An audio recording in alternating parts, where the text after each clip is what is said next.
नमस्कार जोहार, आपका स्वागत है खबर छत्तीसगढ़ में। तो आइए जानते हैं छत्तीसगढ़ के हर छोटे बड़े शहर से 25 फटाफट बड़ी खबरों को। इससे पहले यदि आप वीडियो को लाइक नहीं किए तो लाइक कर दीजिए और चैनल में नए हैं तो चैनल को सब्सक्राइब कर लीजिए। और आप वीडियो को कहां से देख रहे हैं कमेंट बॉक्स में हमें जरूर बताइए। छत्तीसगढ़ में आएगी डिजिटल क्रांति, सीएम साय ने बैठक में लिया ये फैसला। जी हां, मुख्यमंत्री विष्णुदेव साय ने गुरुवार को मंत्रालय महानदी भवन में इलेक्ट्रॉनिक्स एवं सूचना प्रौद्योगिकी विभाग की गहन समीक्षा बैठक ली। इस दौरान उन्होंने संबंधित अधिकारियों को निर्देश दिए कि प्रदेश के दूरस्थ क्षेत्रों विशेष रूप से बस्तर और सरगुजा संभागों में नए मोबाइल टावर लगाए जाए व साथ ही फाइबर नेटवर्क लाइन बिछाने जैसे कार्यों में तेजी लाई जाए। आने वाले समय में राज्य में समय सीमा के भीतर चरणबद्ध रूप से 5000 से अधिक मोबाइल टावर लगाने का लक्ष्य निर्धारित किया गया है। रायपुर में स्थापित होगा biotech incubation centre, CM Sai की विशेष पहल पर 20 करोड़ 55 लाख रुपए की स्वीकृति।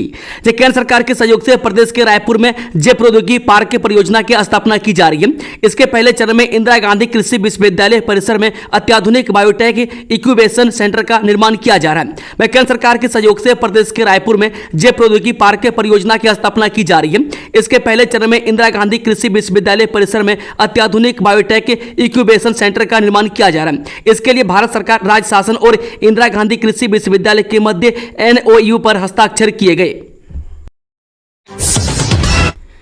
राजस्व विभाग में मिली भगत से बिक रही सरकारी जमीन, रजिस्ट्री ऑफिस में भी भ्रष्टाचार के आरोप।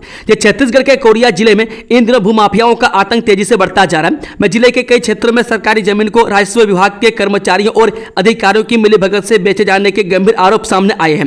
मैं शिकायतकर्ता महेंद्र कुमार पांडे ने बताया कि उन्होंने पिछले वर्ष कोरिया कलेक्टर को लिखित शिकायत सौंपी थी, जिसमें असंवर्णीय भूमि को बेचे जाने की जानकारी दी गई थी। उन्होंने आग्रह किया था कि इन जमीनों को पुनः असंवत्सरणीय घोषित किया जाए जिससे भूमाफियाओं को कानूनी फायदा न मिल सके। शिकायतकर्ता महेंद्र पांडे ने बताया कि उन्होंने तहसील ऑफिस में भी कई बार हस्तक्षेप कर सरकारी भूमि के नामांतरण को रुकवाया है। उन्होंने चेर, बिशनपुर, बैकुंठपुर सहित कई गांवों में सरकारी जमीनों की बिक्री के मामलों में दस्तावेज प्रस्तुत कर हस्तक्षेप किया है। वह छोटे झाड़ वाले जंगल क्षेत्र की जमीनों को भी बेचे जाने के प्रयासों को रोका गया है। बस्तर डेयरी फार्म पर लगा 60,000 रुपए का जुर्माना, पहले भी लस्सी में मिल चुके हैं कीड़े। ये छत्तीसगढ़ के दंतेवाड़ा जिले में खाद्य सुरक्षा को लेकर प्रशासन की बड़ी कार्रवाई सामने आई है। आगामी त्योहारों को देखते हुए खाद्य और औषधि प्रशासन छत्तीसगढ़ और जिला प्रशासन के निर्देश पर जिले के विभिन्न खाद्य प्रतिष्ठानों में औचक निरीक्षण किया गया। इस दौरान दंतेवाड़ा के फरसपाल रोड पर श्रीराम दुग्ध केंद्र और बस्तर जिला के तहसील बकावंड बोरपदर गाँव में Bastar dairy farm private limited में भी गंभीर अनियमितताएं पाई गई। पुलिस विभाग में बड़ा फेरबदल, कई सालों से एक ही जगह जमे पुलिस कर्मियों का हुआ ट्रांसफर, सूची जारी। ये छत्तीसगढ़ के बलरामपुर जिले में पुलिस विभाग में बड़ी सर्जरी हुई है। में अलग अलग पुलिस चौकी, थाना में कार्यकर्ता महिला समेत 160 आरक्षक, 5 सहायक उप निरीक्षक, 24 प्रधान आरक्षक बदले गए हैं। में लंबे समय के बाद जिले के पुलिस कप्तान ने नए पुलिस चौकी और थाना में पोस्टिंग की है। में जिन कर्मियों का ट्रांसफर हुआ है उनमें कई ऐसे हैं जो कई सालों से एक ही थाने में पदस्थ हैं। इस सूची के जारी होते ही हड़कंप मच गया है।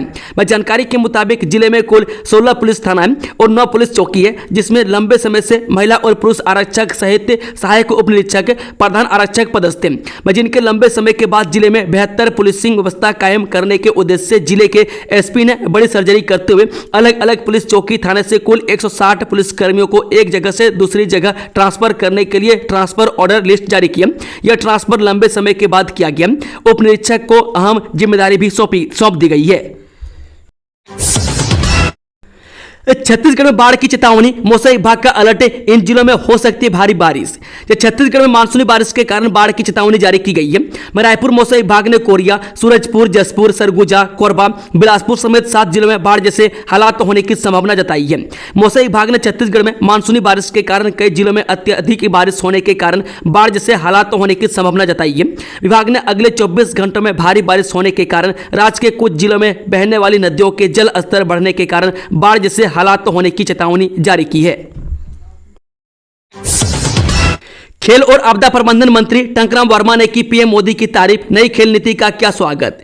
ये छत्तीसगढ़ के खेल और युवा कल्याण मंत्री टंकराम वर्मा ने कहा कि पीएम मोदी का 2047 तक भारत को विकसित राष्ट्र बनाने का सपना पूरा करने में बीजेपी कार्यकर्ता योगदान दे रहे हैं। वह केंद्र और राज्य सरकार की योजनाओं को आम लोगों तक पहुंचाने का काम तेजी से हो रहा है। वह छत्तीसगढ़ के खेल और आपदा प्रबंधन मंत्री टंकराम वर्मा ने प्रधानमंत्री मोदी की जमकर तारीफ की। उन्होंने कहा कि आजादी के बाद पहली बार कोई प्रधानमंत्री इतने देशों में सम्मानित हुए हैं, मैं जो 140 करोड़ भारतीयों के लिए गर्व की बात है।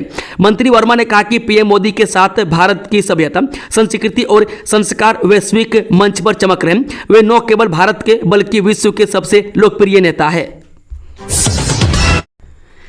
क्या छत्तीसगढ़ में होगा शराब दुकानों का युक्तिकरण, कांग्रेस की मांग पर क्या करेगी बीजेपी। यह छत्तीसगढ़ में शराब और सियासत का चोली दामन का नाता है। इसी वजह से राज्य में शराब की नई दुकानों को लेकर एक बार फिर से सियासत तेज है, क्योंकि राज्य सरकार ने राज्य में 67 और दुकानें खोलने का फैसला किया है, जिससे इस छोटे से राज्य में शराब की मान्यता प्राप्त दुकानों की संख्या बढ़कर 741 हो जाएगी। शराब की नई दुकानें खोलने के इसी मुद्दे पर विधानसभा के मानसून सत्र में विपक्ष दल सत्ताधारी दल को सदन में घेरने की तैयारी कर रहा है। राज्यपाल रमन डेका ने एक पेड़ मां के नाम अभियान के अंतर्गत नीम का पौधा रोपित किया। राज्यपाल रमन डेका आज पिथौरा विकासखंड अंतर्गत गोड़बहल पहुंचे। इस अवसर पर उन्होंने शासकीय हायर सेकेंडरी स्कूल गोड़बहल परिसर में एक पेड़ मां के नाम अभियान के तहत नीम का पौधा रोपित किया। राज्यपाल द्वारा पर्यावरण संरक्षण और जन जागरूकता के उद्देश्य से इस पौधारोपण कार्यक्रम में सहभागिता दी गई। इस दौरान उन्होंने उपस्थित विद्यार्थियों एवं जन समुदाय को अधिक से अधिक वृक्षारोपण करने और पर्यावरण संरक्षण के लिए प्रेरित किया। सिरपुर में आयोजित होगा संत बाबा किसराम साहेब जी का वार्षिक महोत्सव, रायपुर से बस सेवा की सुविधा। यह संत परंपरा और सेवा की जीवंत मिसाल संत श्री बाबा किसराम साहेब जी का वार्षिक महोत्सव इस वर्ष भी पूरे श्रद्धा भाव से 7 जुलाई 2025 दिन सोमवार को छत्तीसगढ़ के ऐतिहासिक धार्मिक स्थल सिरपुर में आयोजित किया जाएगा। मैं हर साल की तरह इस वर्ष भी महोत्सव में बड़ी संख्या में श्रद्धालुओं के पहुंचने की संभावना है। इस अवसर पर विशेष भंडारा, सत्संग और भक्ति कार्यक्रमों का आयोजन किया जाएगा। खाद दो या जवाब दो, गरियाबंद में कांग्रेस का गरजता प्रदर्शन, प्रशासन को सौंपा ज्ञापन, बोले अब चुप नहीं रहेंगे, होगा निर्णायक आंदोलन। जब प्रदेश भर में किसानों को खाद नहीं मिलने की समस्या पर कांग्रेस पार्टी अब आक्रामक हो गई है। इसी कड़ी में आज गरियाबंद नगर में कांग्रेस कार्यकर्ताओं ने आदिम जाति सहकारी सेवा समिति के सामने जोरदार धरना प्रदर्शन किया। किसानों को समय पर खाद न मिलने की शिकायतों को लेकर प्रदर्शनकारी नेताओं ने सरकार पर जमकर निशाना साधा। प्रदर्शन के बाद प्रतिनिधिमंडल ने कलेक्टर के नाम तहसीलदार को ज्ञापन सौंपा। आफत की बारिश में बह गई सड़क, पुल निर्माण अधूरा, खतरे में ग्रामीण। जसपुर जिले में हो रही रुक रुक कर भारी बारिश ने जनजीवन को पूरी तरह से अस्त व्यस्त कर दिया।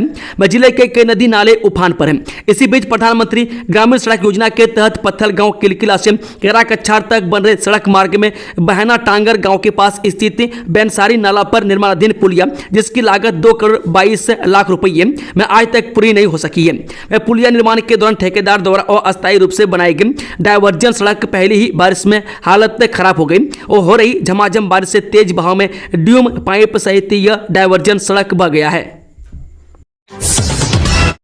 मानसून आगमन के साथ ही बोर खनन पर लगा प्रतिबंध हटा, आदेश जारी। जब मानसून आगमन और ग्रामीण क्षेत्र में कृषि कार्य प्रारंभ हो जाने पर कलेक्टर नीला कमलेश मंडावी ने नलकूप खनन पर लगाए गए प्रतिबंध को हटा दिया। इस आशय का आदेश 30 जून को जारी कर दिया गया। वहीं रायपुर कलेक्टर डॉक्टर गौरव कुमार सिंह ने छत्तीसगढ़ के पेयजल संरक्षण अधिनियम 1986 के तहत लागू प्रतिबंध को हटाने के आदेश 1 जुलाई को जारी किए। इसके बाद अब लोग निर्धारित नियमों का पालन करते हुए बोरिंग करा सकेंगे। उप मुख्यमंत्री अरुण साव ने सारंगढ़ भिलाईगढ़ जिले को दी करोड़ों की सौगात, अटल परिसरों का लोकार्पण। छत्तीसगढ़ के उप मुख्यमंत्री एवं लोक स्वास्थ्य यांत्रिकी मंत्री अरुण साव ने गुरुवार को भारी बारिश के बीच सारंगढ़ भिलाईगढ़ जिले का दौरा किया और करोड़ों रुपए की विकास योजनाओं की सौगातें दी। उन्होंने जिला के 4 नगरीय निकायों सारंगढ़, पवनी, भटगांव और सरसिवा में भारत रत्न अटल बिहारी वाजपेयी की प्रतिमा का अनावरण किया और अटल परिसर का लोकार्पण किया। वह अरुण साव ने कहा कि छत्तीसगढ़ राज्य का निर्माण पूर्व प्रधानमंत्री अटल बिहारी वाजपेयी के विजन का परिणाम है और उन्हीं के सम्मान में इन अटल परिसरों का निर्माण किया गया। उप मुख्यमंत्री ने स्थानीय नागरिकों से इन परिसरों को स्वच्छ और सुरक्षित बनाए रखने की अपील की। बिजली दरों में बढ़ोतरी और कटौती के खिलाफ आपका विरोध ज्ञापन सौंपा। ये छत्तीसगढ़ में बिजली दरों में प्रस्तावित बढ़ोतरी और अघोषित बिजली कटौती के खिलाफ आम आदमी पार्टी ने मोर्चा खोलते हुए मुख्यमंत्री के नाम ज्ञापन सौंपा। मैं खैरागढ़ छुई खदान गंडई जिले की इकाई ने बिजली वितरण कंपनी के कार्यपालन अभियंता को ज्ञापन सौंपकर दरें वापस लेने और बिजली आपूर्ति दुरुस्त करने की मांग की। लगातार 4 दिनों की बारिश से जलमग्न हुआ जांजगीर, जनजीवन अस्त व्यस्त, नगर पालिका की लापरवाही उजागर। जिले में लगातार 4 दिनों की तेज बारिश ने नगर पालिका की बारिश पूर्व तैयारी की पोल खोल कर रख दी।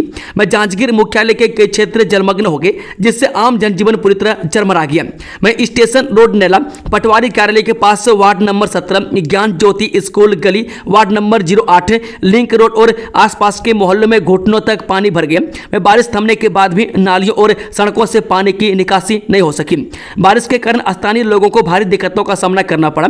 स्थानीय निवासियों ने नगर पालिका पर नाराजगी जताई। उनका कहना है कि हर साल बारिश से पहले नाली सफाई और जल निकासी के दावे किए जाते हैं, लेकिन जमीनी हकीकत कुछ और ही होती है। सावन में भिलाई में होगा महाशिव पुराण कथा का दिव्य आयोजन, प्रसिद्ध कथावाचक पंडित प्रदीप मिश्रा। जे सावन माह की पावन बेला में भिलाई नगर धार्मिक आस्था का केंद्र बनने जा रहा है, मैं जहां भक्तों के श्रद्धा और विश्वास को साकार रूप देने हेतु महाशिव पुराण कथा का भव्य आयोजन किया जा रहा है। इस दौरान इस दिव्य कथा के माध्यम से भगवान शिव की महिमा, भक्ति, कर्म और कल्याणकारी स्वरूप को जन जन तक पहुंचाने के उद्देश्य से सुप्रसिद्ध कथावाचक सीहोर वाले पंडित प्रदीप मिश्रा भिलाई पधार रहे हैं। यह आयोजन भिलाई के जयंती स्टेडियम में संपन्न होगा, जिसकी भव्यता और विशालता को देखते हुए आयोजन की तैयारियां जोरों पर हैं। बता दें कि आज आयोजन स्थल का निरीक्षण करने प्रशासनिक अधिकारियों की टीम पहुंची और सभी व्यवस्थाओं की बारीकी से समीक्षा की। श्रद्धालुओं की बड़ी संख्या को देखते हुए यातायात, पार्किंग, पेयजल, स्वास्थ्य, सुरक्षा तथा आपातकालीन सेवाओं की सुव्यवस्था सुनिश्चित करने के निर्देश दिए गए। कांकेर में तेंदुए का आतंक, इमलीपरा के बाद कोड़ेजुंगा में दिखा तेंदुआ, दहशत में लोग। यह शहर में इन दिनों तेंदुए की दस्तक से हड़कंप मचा हुआ है। कभी इमलीपरा तो अब कोड़ेजुंगा इलाके में तेंदुआ घूमता नजर आ रहा है। लगातार आबादी वाले इलाकों में उसकी मौजूदगी से लोगों में दहशत का माहौल है। बता दें कि जिले में तेंदुए की मौजूदगी ने लोगों की नींद उड़ा दी है। वही मंगलवार देर रात तेंदुआ कोड़ेजुंगा इलाके में नजर आया, जो शहर से सटा हुआ इलाका है। इससे पहले तेंदुआ इमलीपरा क्षेत्र में भी देखा गया था। पाठ्य पुस्तक वितरण में तकनीकी समस्या, प्राइवेट स्कूलों को 7 दिन में पूरी करनी होगी बारकोड स्कैनिंग।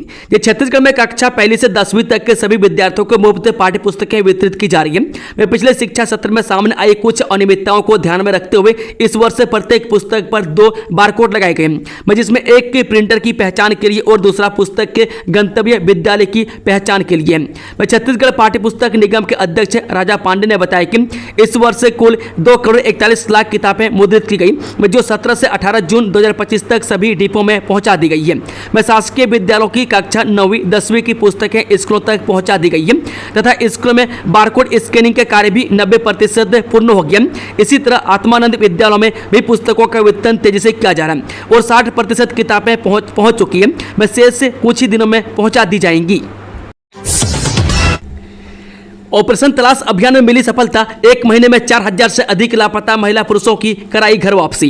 छत्तीसगढ़ पुलिस ने बच्चों और महिलाओं की सुरक्षा को लेकर लगातार कार्य कर रही है, जिसके तहत राज्य में विशेषकर गुम बच्चों और गुम इंसान के पता तलाश हेतु ऑपरेशन मुस्कान चलाया गया, जिसके काफी अच्छे परिणाम देखने को मिले हैं। ऑपरेशन मुस्कान की सफलता को देखते हुए पुलिस महानिदेशक अरुण देव गौतम द्वारा गुम महिला एवं पुरुषों के खोजबीन हेतु ऑपरेशन तलाश के रूप में एक विशेष अभियान चलाने का निर्देश दिया गया, जो बालिग वर्ग के व्यक्तियों के पता तलाश की दिशा में राज्य का यह पहला अभियान है।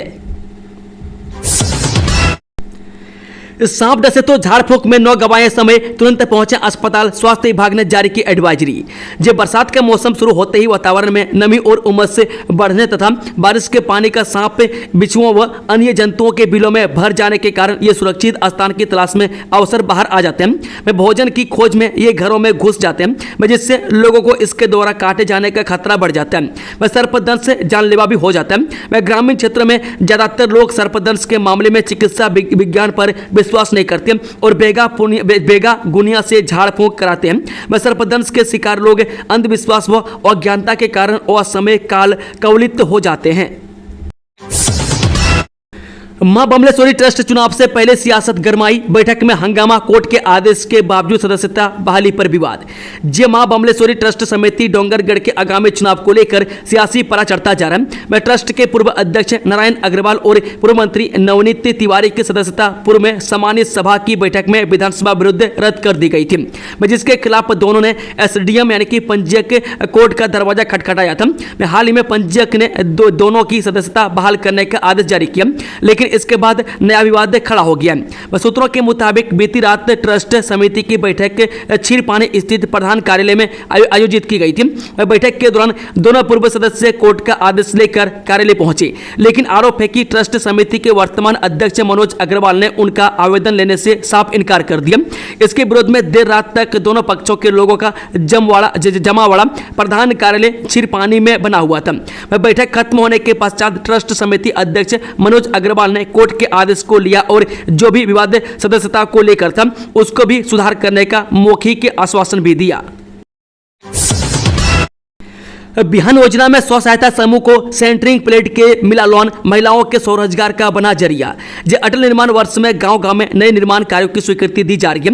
इन निर्माण कार्यों में ग्रामीण महिलाओं को स्वरोजगार उपलब्ध कराने के लिए बिहान योजना में ऋण अनुदान स्वीकृत किए जा रहे हैं। धमतरी जिले में ग्रामीण महिलाओं को आत्मनिर्भर बनाने के लिए निर्माण कार्य में उपयोग में आने वाले सेंटरिंग प्लेट के कारोबार के लिए ऋण को मंजूरी दी गई है। स्व सहायता समूह की महिलाएं सेंटरिंग प्लेट प्रधानमंत्री आवास योजना ग्रामीण एवं अन्य शासकीय निर्माण कार्य में किराए पर उपलब्ध करा रही है, जिससे उन्हें नियमित आमदनी प्राप्त हो रही है।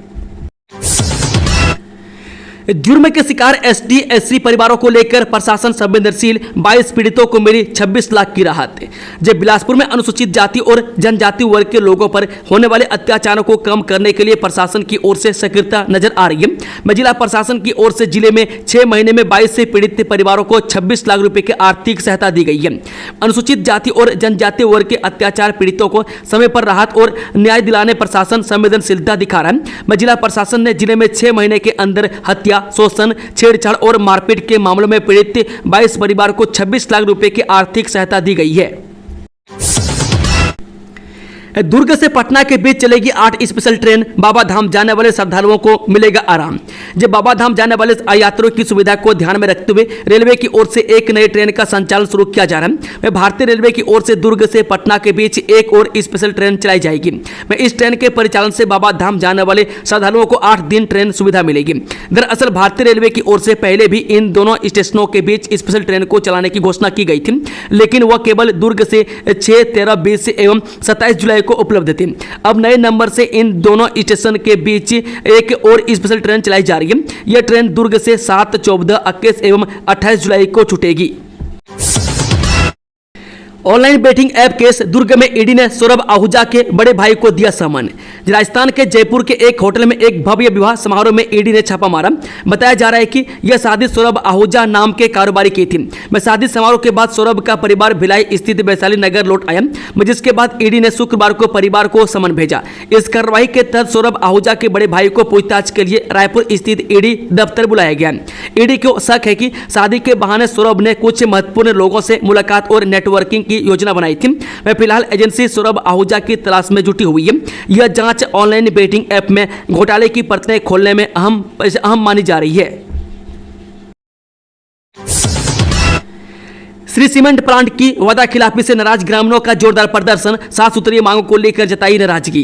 जब बलौदा बाजार सिमगा विकासखंड के ग्राम पंचायत चंडी में शुक्रवार को सीमेंट प्लांट खपराडी की वादा खिलाफी को लेकर नाराज ग्रामीणों ने विरोध प्रदर्शन किया। ग्रामीणों का आरोप है कि पूर्व में हुई बैठक में 15 दिन के भीतर मांगे पूरी करने का आश्वासन कंपनी द्वारा दिया गया था, लेकिन समय बीत जाने के बाद भी कोई ठोस पहल नहीं हुई है, जिससे ग्रामीण काफी नाराज हैं। रोजगार देने की प्रमुख मांग सहित 7 बिंदुओं पर ग्रामीणों का यह धरना प्रदर्शन चल रहा है। दरअसल स्थानीय बेरोजगारों को रोजगार में प्राथमिकता, अधिग्रहित आदिवासी भूमि का पुनः पंजीयन, जलाशय क्षेत्र में हुए अतिक्रमण की जांच, विस्थापित परिवारों को रोजगार, ट्रक यार्ड और सड़क निर्माण के लिए अधिग्रहित भूमि की वापसी और ग्राम विकास फंड की राशि का उपयोग जैसे मुद्दों पर ग्रामीणों ने प्रदर्शन शुरू किया है। इस दौरान इस प्रदर्शन को देखते हुए जिला प्रशासन के तहत एसडीएम सिग्मा अंशुल वर्मा, अतिरिक्त पुलिस अधीक्षक अभिषेक सिंह की मौजूदगी में श्री सीमेंट प्लांट प्रबंधन और प्रदर्शन कर रहे ग्रामीण के प्रतिनिधियों के बीच वार्ता जारी है।